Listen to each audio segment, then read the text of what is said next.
Hello and welcome to this video. In this video, we will learn how to pass a closure to a function. So let's get started on this. So we have this function mem. By the way, this example has again come from REST example. We use std_mem. We have a string called hello. We have another string called farewell. Okay, and the farewell, the type is it is mutable. We have a closure called diary and we say I said hello, and we have something called farewell push str. So we pass on three exclamation marks and then we say then I screamed goodbye. Now I can sleep. And then we drop farewell. And then we call apply on diary. Let's see what is apply. So apply takes a generic argument f.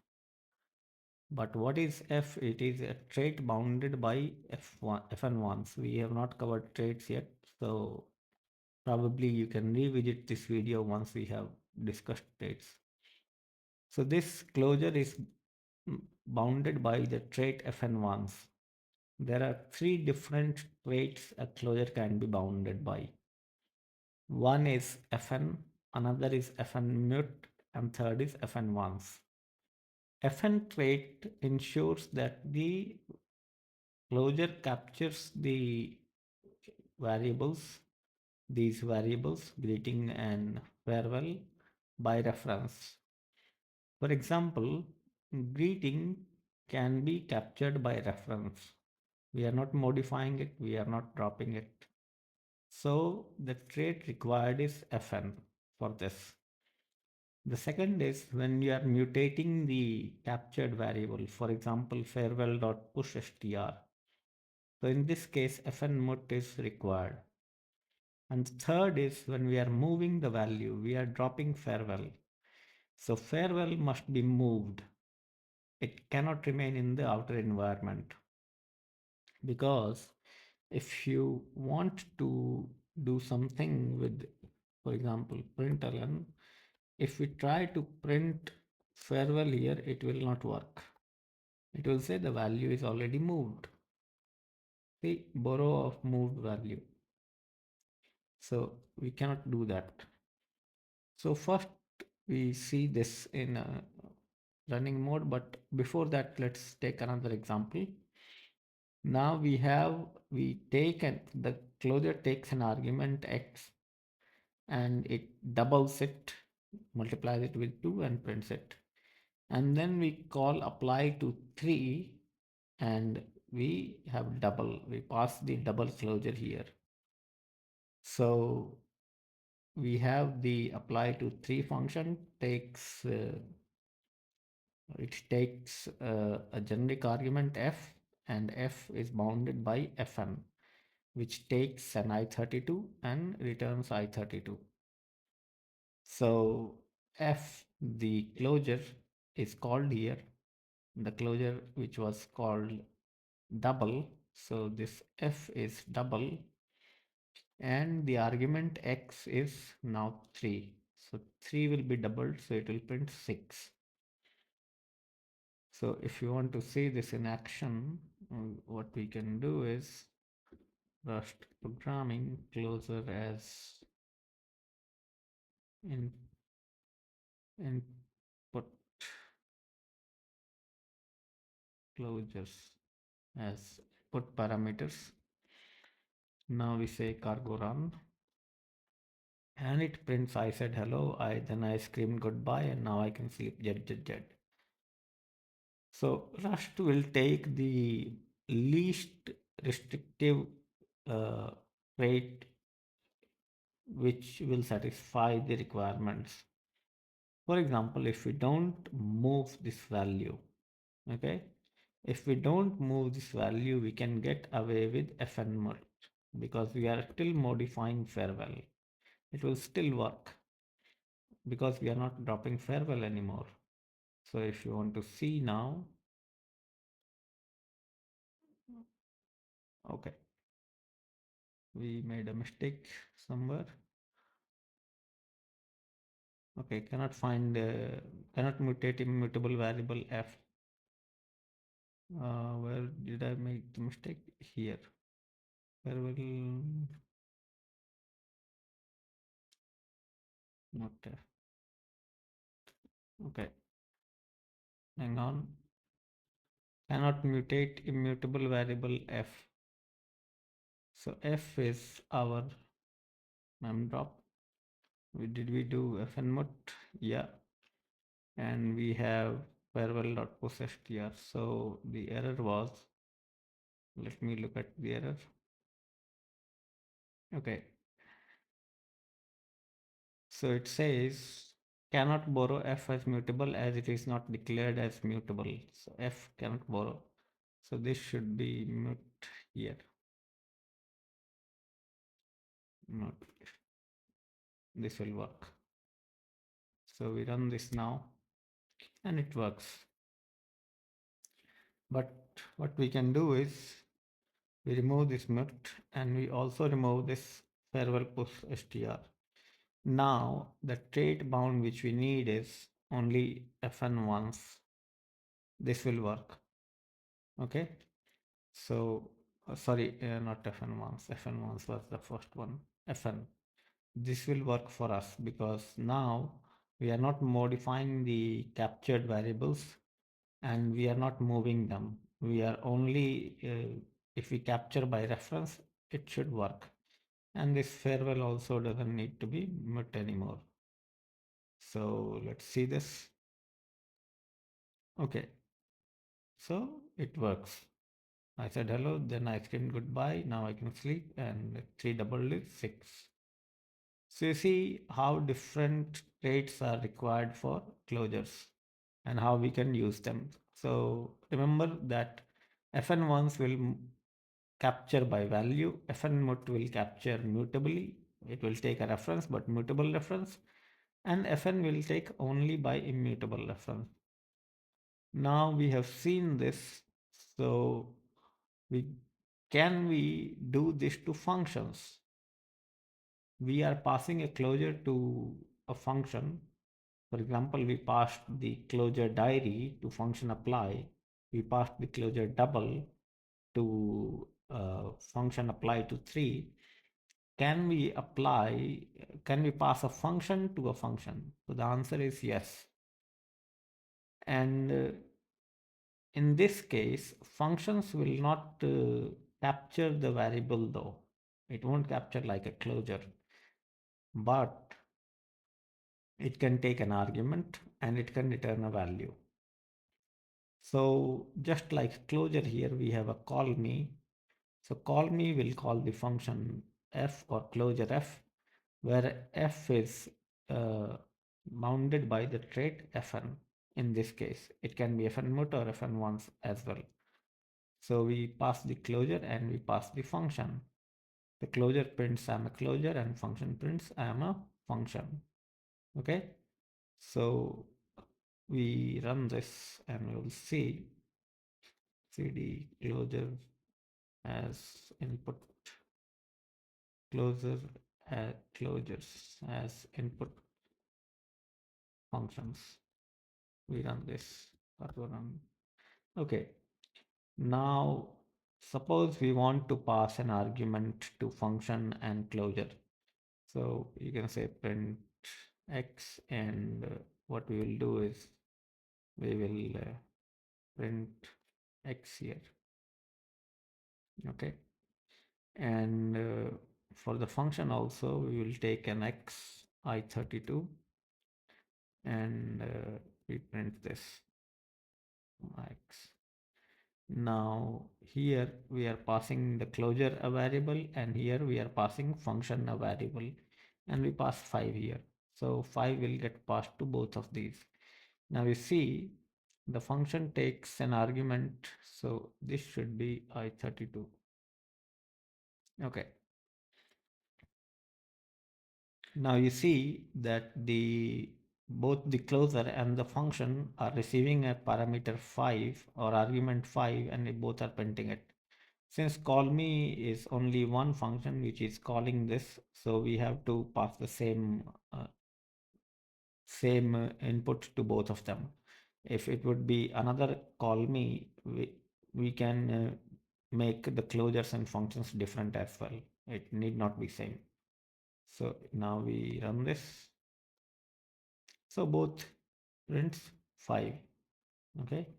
So this is how you can send a function to a function and it will work. So similarly, we don't need here fnmut or fn1s. As an assignment, what you can do is receive a variable and mutate it, and then you operate with fnmut. And the third would be you, for example, you take an argument and drop it. For example, what we can do is, uh, as an exercise is, here you drop the variable x, that is your exercise, and here in the closure you drop this variable x, mem colon drop, that is your assignment. So change this signature in such a way that we can drop this x. Okay, so that is a take home assignment for you. So we have seen as input parameters and input functions. Now we see, can we return a closure? So the answer is yes, we can return a closure as well from the function. So in this case, we have a create fn. It creates a closure which takes this text as it captures text and it prints that text. Note that it returns impl fn. That means it will capture by value. But what happens is capture by reference. But what happens is, since this closure now captures this variable text, okay, and this closure is used later on, by that time this function has already exited. The function returns this closure and that's gone, but text has to live through it. If we don't move text here and bind it to closure, what will happen? The text will no longer live. The closure is actually called here. So text must live when this call is made, and that is why the move is required. So even though it is a simple fn function, we need to use the keyword move to move this text to closure. And similarly, we have mut here. So since it is mut, what you can do is you can actually mutate something like this. You can say that text dot push str, and you can say something like exclamation marks. Okay, and this text should be mutable. No. Okay, so this is something we can do. Now here we are capturing by value, but text is being moved. So what we can I do is, since we are using fn1s, we can possibly do a mem drop on text. Okay, this should be possible. So you see how closures are returned from functions and how we can perform different operations. So let's indent it properly. And yeah, okay. So right delimiter might not be properly closed.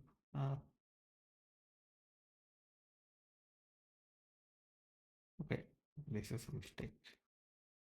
This should be here.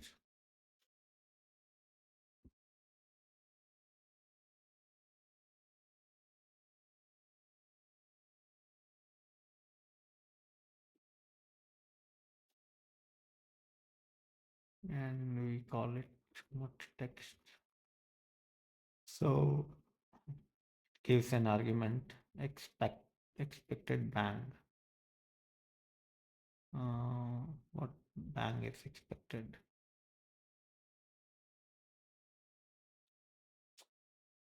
Okay, we made a mistake here.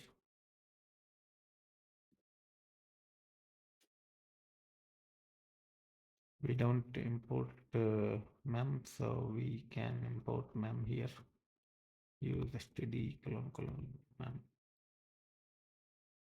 It does not need to be mutable. We are just moving it. So if we use something like text, we modify this as well for the sake of it, then this should be mutable. Okay. So now you see the first create fn closure function returns a closure which implements fn. It returns this closure and we simply print it. The second one modifies the string fnmut, and third one actually modifies and prints and drops. So these are the traits which need to be implemented. So let's run this, and this should be very simple. Closure as output, closures as output parameters, cargo run. So you see, this is a fn, this is fn mode, this is fn1s. So closures are simple, can be quite powerful because it captures the environment variable, and there are great things you can do by capturing the outer variable. Okay, I will show some closures which we can reuse the captured variable again and again and again. Okay, so I think I have shown the in the first example. Let me open it. Uh, Let me see what was the closer one and closer two. So add folder to the closer one. We open it and we look at main.1.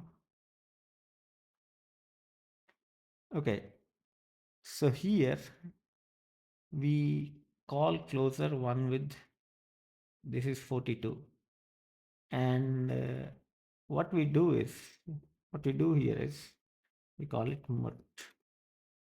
Okay, and what we do is we say outer var plus is equal to I. Okay, and we return outer var just for the sake of it.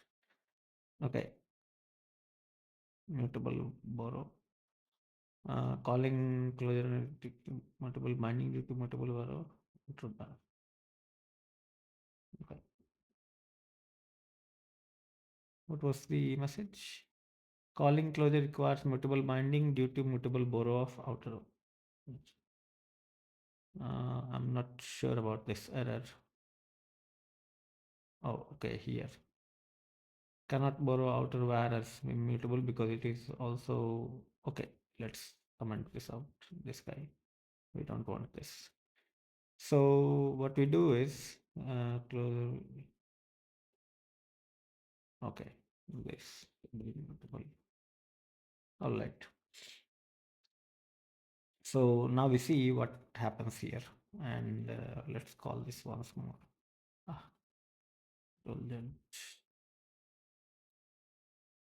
and we call it 2.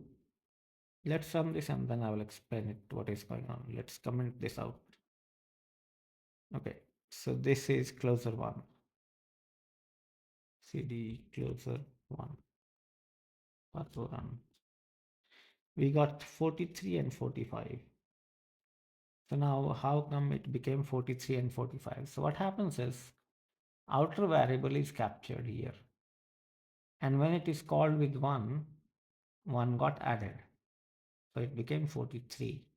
Now outer var is 43 here. But when you call with 2, the outer var is no longer 42 in this case. So 2 will get added to outer var. So it will propagate, the increment will propagate to the second call. So 42 plus 1 plus 2 is 45. So that's the very nice thing you can do with the closer, that it maintains sort of state of its last call. And that kind of state maintenance can be very useful in something like dynamic programming problems. In dynamic programming problems, you have to make decision on multiple stages. So in those cases, such repeated calls to a closure can be very useful. Otherwise, also, this is a special thing which closures can do, that they maintain the state of the outer variable, which a function simply cannot.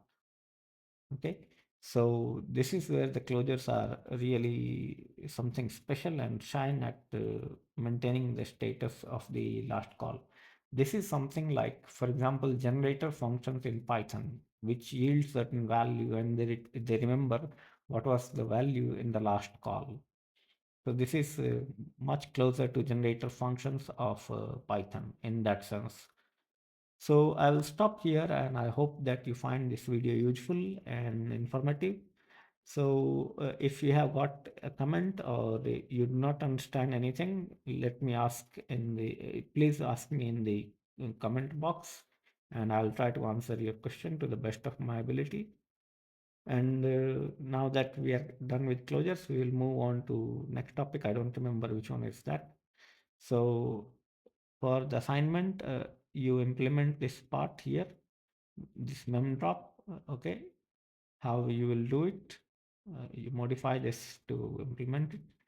And since this is all trivial code and you can get it from Rust by example, I'm not typing it here. Okay.